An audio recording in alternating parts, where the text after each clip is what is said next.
Allez, préparation des supports. Donc les supports, impression 3D, c'est de la résine, c'est du PETG. Donc si vous avez suivi les conseils, vous vous retrouvez avec quelque chose comme ça, avec le support qui permet étant donné que dans une impression 3D, hein, c'est une tête avec qui ajoute de la matière et qui fait des couches en montant, en montant, en montant. Et donc le problème, c'est que si vous avez une zone qui creuse, vous êtes obligé de prévoir une matière en support. Donc ça s'appelle des supports. Et donc le problème des supports, c'est qu'il faut les enlever. Donc il y a plusieurs façons de faire. Moi, ce que je fais, c'est que je détermine... Là, j'ai fait des supports qui sont très gros pour éviter qu'il y ait trop de matière, donc trop de pertes. Et surtout parce que c'est beaucoup plus simple à enlever. Parce que plus vous mettez des supports qui sont costauds, et plus vous avez du mal à les retirer. Donc il n'y a pas de grand secret. C'est pas spécialement hyper pratique. Ce qu'il faut, c'est garder en tête que le mieux, c'est de désolidariser le côté. Donc là, je vous le montre, mais en réalité, je ne fais pas comme il faut. Là, vous avez en fait une zone qui est censée remonter. La pince, c'est bien pour le reste, mais si vous regardez bien à l'intérieur, si on fait une mise au point à peu près, on voit qu'en fait, le support, je ne sais pas si la mise au point est faite correctement. Est-ce que je peux zoomer comme ça? Si je prends ici sur mon pouce, ouais, on voit. Vous voyez là sur la partie extérieure, en fait c'est un peu plus clair. Cette partie qui est un peu claire là, c'est la délimitation. Donc le mieux dans ce cas-là, c'est tout simplement de prendre un tournevis. Donc vous prenez un tournevis plat et vous essayez de passer entre.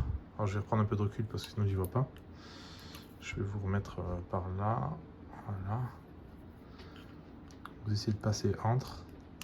Voilà. Donc là, je sais pas si vous voyez, mais je suis passé entre. Ouvrez un petit peu. Voilà. Et là, en fait, une fois que vous avez le début, il suffit de tourner.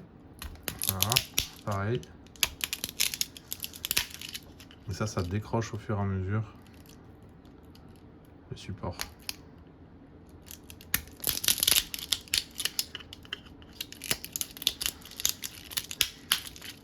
Donc la partie que je tiens là, c'est la partie qui contient la batterie. C'est celle qui vient contre le gong. Vous ne pouvez pas le rater, c'est celle qui est marquée LRX au dos. Voilà. Voilà, en tournant, ça marche bien. Et hop, on enlève tout ça. Et on se retrouve avec l'intérieur à peu près propre. Voilà.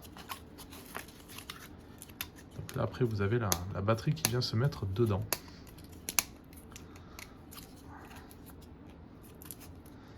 Si vous voyez que ça vient pas, faut pas s'ennuyer.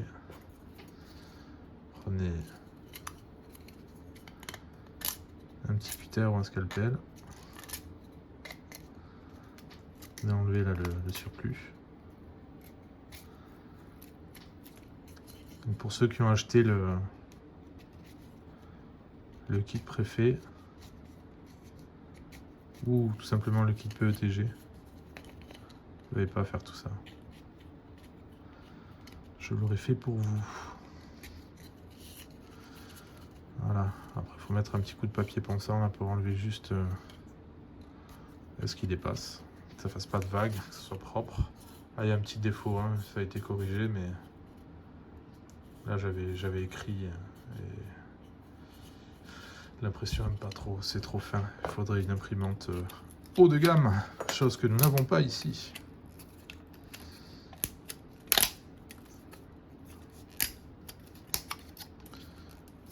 Ah, pour vous donner une idée, les impressions 3D, elles sont faites sur... alors, elle est tunée de partout, hein, c'est pas la version classique, mais à la base, c'est une Anders V3, je crois.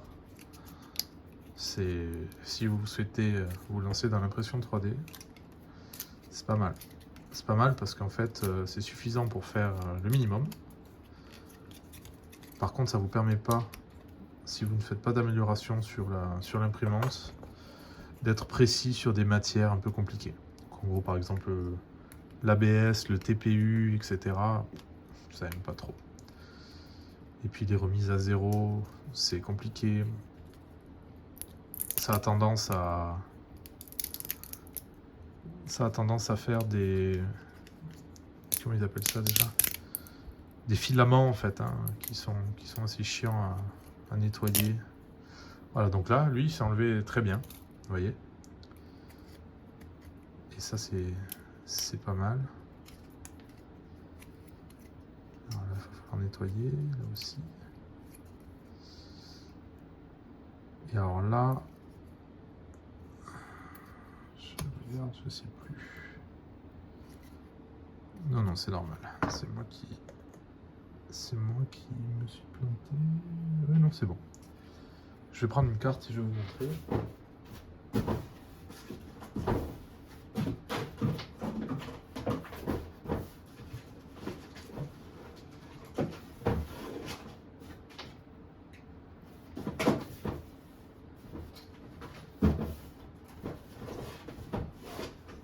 Je trouve pas de carte, dommage. Je pensais que j'en avais une sous la main. Je vais prendre celle-ci. Allez, donc celle-là, elle est déjà prémontée, hein, mais c'est une ancienne. Donc l'idée, c'est que cette partie-là, qui s'appelle la middle plate, c'est elle qui va porter la carte. Et donc la carte, elle vient se positionner comme ceci. C'est pour ça qu'il faut dégager bien les fils. Là, vous avez deux petites excroissances sur la carte. Pardon, sur le support 3D. Vous voyez, la carte, elle rentre impeccablement dedans. Et donc ça se fixe comme ça. Et là, il y a deux vis à aller fixer ici et ici. Toute la partie électronique se trouve derrière. Et ça vient se fixer comme ça. Tac. Voilà. Et donc après, vous avez tout le reste qui passe par-dessus. Et donc, il faut qu'il y ait une bonne répartition. Par exemple, ça, c'est pas bon. Bon, je vous ferai le montage tout à l'heure, mais en gros, il faut qu'il y ait une bonne répartition de tous les fils entre le dessus et le dessous. Voilà. Et ça, voilà. Là, on est mieux. Ça passe en gros comme ça. Donc ça, c'est une vieille carte. Il y a plein de choses qui sont déconnectées, mais ça vous donne une idée un petit peu de comment ça doit être fait. Et ça, là, ça fait le tour avec les connectiques par le haut. On se retrouve avec quelque chose qui est comme ça. Voilà. Avec la partie antenne, il faut aussi, effectivement qu'elle soit aussi en haut. Bon, voilà. Tout ça, c'est pour vous montrer comment ça se positionne à peu près. Pour la suite, ça vous donne une idée de pourquoi on nettoie. Voilà. Donc, cette cavité-là, elle sert à mettre la carte à l'intérieur. Je vais y mettre un petit coup de scalpel rapidement et on essaie de pas trop traîner sur cette vidéo parce qu'en soi, à part nettoyer, il n'y a pas grand chose à faire. Voilà.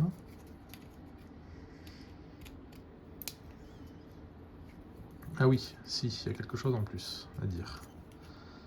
Ici, là, ces oreilles, elles servent pour fixer le détecteur derrière le gong. Parce que c'est vrai que j'en parle pas dans les vidéos et le truc, il évite pas, quoi.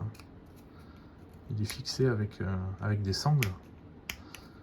Alors, je n'ai pas encore décidé si j'en fournis ou pas en kit, parce que je suis pas certain d'avoir le temps de tout faire.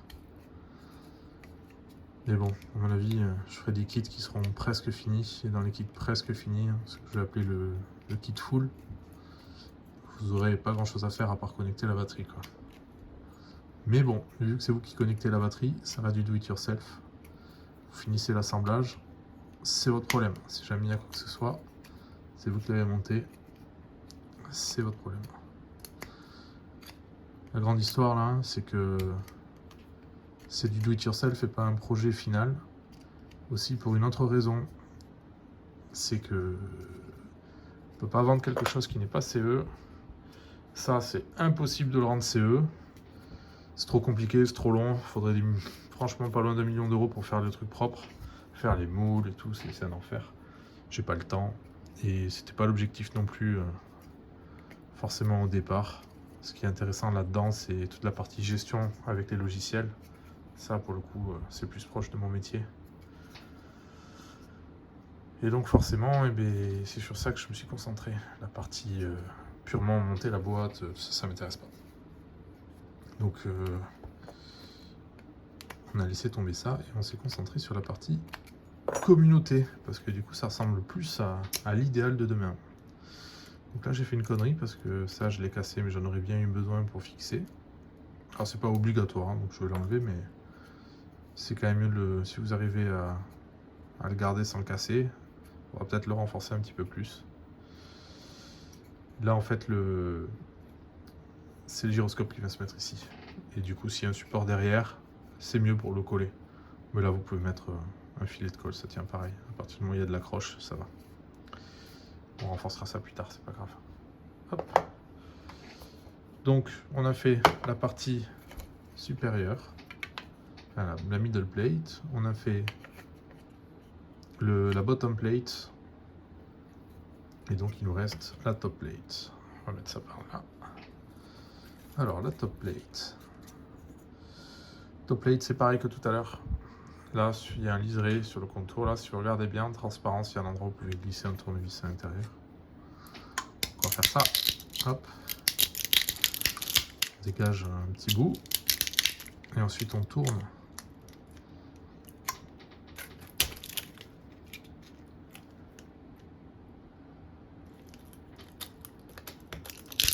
Voilà. Ça en fout partout. Hein. C'est pour ça que moi j'ai un tapis. Ça me permet de récupérer les morceaux plus facilement. Après, ça va, c'est une fois, pas trop compliqué.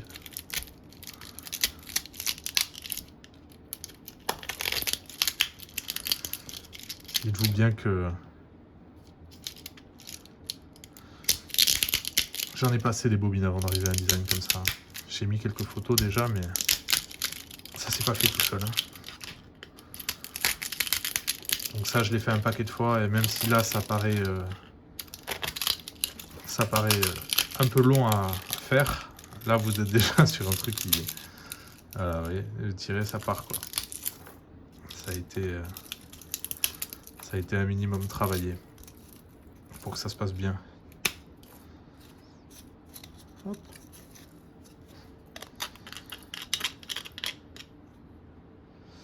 Enlever ça.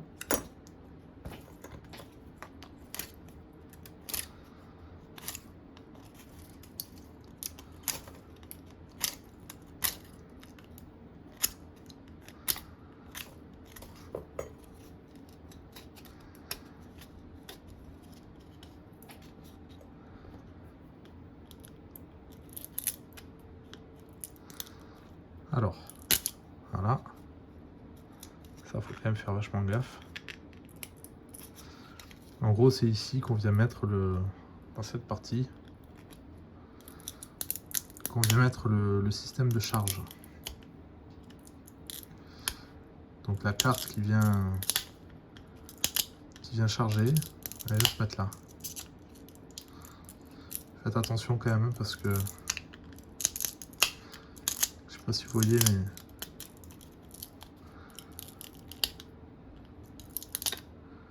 quand ça décide de pas venir, ça veut vraiment pas venir. Et si vous passez à travers, ben, vous allez perdre l'avantage en fait. Par exemple là, c'est bien que le trou ici soit pas trop gros. Parce qu'après vous serez obligé de le remplir avec de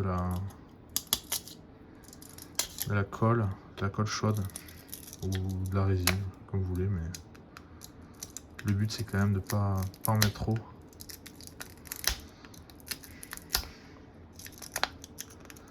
Bon là ça commence à m'énerver. Alors qu'est-ce que j'ai fait?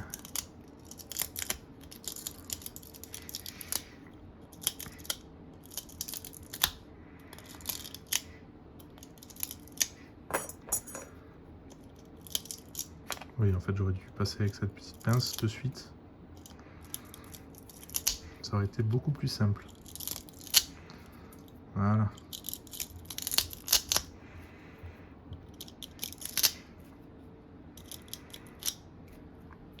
Donc si vous avez des petites pinces plates comme ça,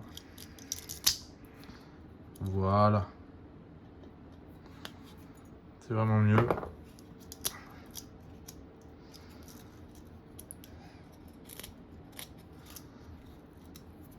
Ça s'appelle des fils d'ange. Ça y est, je m'en souviens, des fils d'ange. Ok. Et c'est pas trop mal. On va essayer de faire le bord un peu mieux. Après, je vais mettre un petit coup de papier ponçant. Hop. Juste pour finir. Alors, là, j'ai plusieurs types de modèles de STL. Il y en a un qui a un espèce de chanfrein à l'intérieur, là, enfin une espèce de lèvre plutôt, on va dire, sur le support. Ici, là, entre, qui permet de mettre un filet d'isolant pour faire de l'étanchéité. Ça marche, mais c'est plus chiant à démonter. Et moi, je me suis rendu compte qu'en réalité, ça prend un peu l'eau. Tant que l'eau reste pas bloquée dedans, ça va. En fait, vous mettez un petit peu de vernis à ongles sur les connectiques. Et logiquement, ça suffit, ça fait l'affaire. Allez, petit coup. Pour le côté propreté. Ça coûte pas cher et c'est toujours mieux de faire quelque chose de propre. Voilà.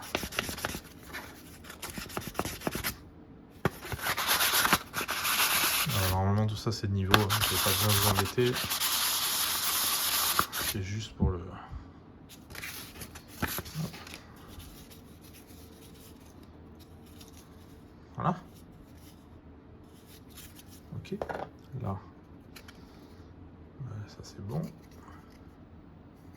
Voilà, il y a des petits... Oui, donc je parlais là des systèmes d'attache tout à l'heure, j'ai pas fini je pense. Ici, il y a deux possibilités. Soit on met des petits sandos comme ça, c'est pratique et ça marche. Hein. Il suffit de le passer à l'intérieur. Vous passez comme ça. Hop, regardez, tac, là, ça, là ça tient. En tout cas, ça a tenu pendant 1 an, donc les œillets lâchent. Si jamais ça casse, vous reprenez un kit ou vous réimprimez cette pièce là. Peut-être que je ferai juste ces pièces là, j'en sais rien. On verra. Vous en mettez 4 et ça vous le mettez derrière votre gong. Alors ouais, ça va ramasser un petit peu, mais ça décroche pas. Enfin, ça décroche pas. Moi, j'en ai jamais cassé un jusqu'à aujourd'hui. Parfois, ça se tord. Ça prend du shrapnel, ça aime pas trop. Mais bon, c'est pas lourd, donc ça gêne pas. Et en fait, l'avantage, c'est que le PETG, c'est quand même bien résistant. Donc, si vous mettez pas des tensions de folie, c'est-à-dire que vous avez des élastiques ici, enfin des sandos qui sont de la bonne longueur, en gros, vous mettez ça en tension de tous les côtés, ça va bouger un peu, mais ça cassera pas, quoi. Ça va répartir bien la force et c'est top. Donc, vous pouvez faire ça. Ça, c'est l'option. L'option, j'ai pas envie de me prendre la tête à faire des trucs jolis et voilà, mais au moins c'est fonctionnel. Donc ça c'est la première option. Et la deuxième option, c'est ça. C'est ce qu'on a développé au début. Donc ça c'est une griffe. C'est une griffe pour des tableaux. C'est génial, ça vient se mettre derrière le gong. Vous pouvez la plier avec les mains en fonction de la taille du gong pour que ça soit vraiment nickel. Ça laisse moins de... Il y a juste en gros les petites piques qui viennent se mettre sur le gong. Et ça décroche pas. Donc celles-là, franchement, je les ai depuis plus d'1 an. Et elles ont pris le feu, clairement. Et vous voyez, c'est pas... Ça tient, quoi. Le seul truc, c'est que... Donc ça, c'est de la bande. Je ferai une vidéo spéciale pour expliquer comment c'est fait. Ça, c'est de la bande de sport. C'est des bandes que vous utilisez, Core Steely, etc. Donc ça vient se mettre à l'intérieur. Il suffit juste de démonter ça. Alors là, j'ai mis un peu de colle dessus parce que comme j'ai jamais les outils forcément sous la main au bon moment quand je suis sur le terrain, j'ai mis un peu de colle sur les boulons et ça me permet de les sortir facilement. Alors donc là vous prenez, je sais pas moi, ça, hop, attendez, restez dans le plan. Voilà, vous passez à l'intérieur. À la base c'est prévu pour. C'est-à-dire qu'au début le but c'était d'utiliser ces sangles. Puis après on s'est dit, bon, est-ce que tu as vraiment le temps de faire les sangles? Non. Est-ce que tu penses pas qu'on peut utiliser des sandos? Oui. Est-ce que ça coûte plus cher? Pas forcément. Donc voilà. Et pour le côté esthétique, j'avoue que moi j'utilise plutôt ça quand je suis en démo en extérieur. Si vous avez une compète ou quoi, si vous voulez montrer votre beau matos qui marche bien, et vous mettez ça. Et là vous avez la classe, parce que là vous avez un truc qui bougera pas. Et puis vous pouvez régler différentes longueurs. Hein. Là vous voyez j'ai gardé durable, mais en fait vous en faites longueur que vous voulez. Et à la base c'est ça. C'est de la sangle toute bête. Regardez, Core Steely. Ça. Je sais plus, je crois que c'est 1,5 cm ou 2 cm d'épaisseur max. Et voilà, 4 mm, pardon. Ça doit être 4 mm sur 2 cm. Et après ça c'est de la quincaillerie. Crochet pour tableau, dans mes souvenirs. Et voilà, allez. Dernier petit détail à voir et puis on est bon.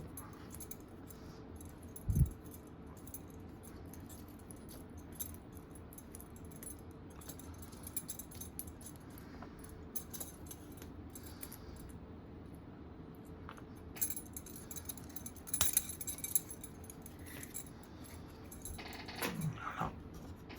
Donc, partie inférieure. Partie supérieure.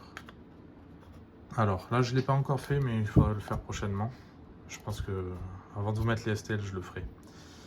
Ici là c'est toujours un peu la galère parce que c'est percé, je ne sais pas si vous voyez, mais il faut aligner les trous ensemble. Donc en gros il faut que ça soit aligné avec les suivants. Voilà, pour le coup ça a l'air d'être pas mal. Là c'est pas bon, vous voyez, il y a un décalage. Donc c'est que c'est pas ça. Donc c'est à dire que là il va falloir... est-ce que c'est ça? Non c'est pas ça. Pas ça.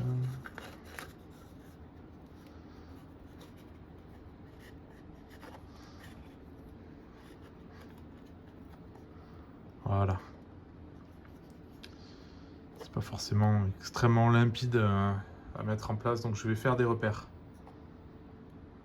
C'est-à-dire que là, je vais vous faire, je vais marquer, sûrement je vais mettre une flèche ici, là une barre.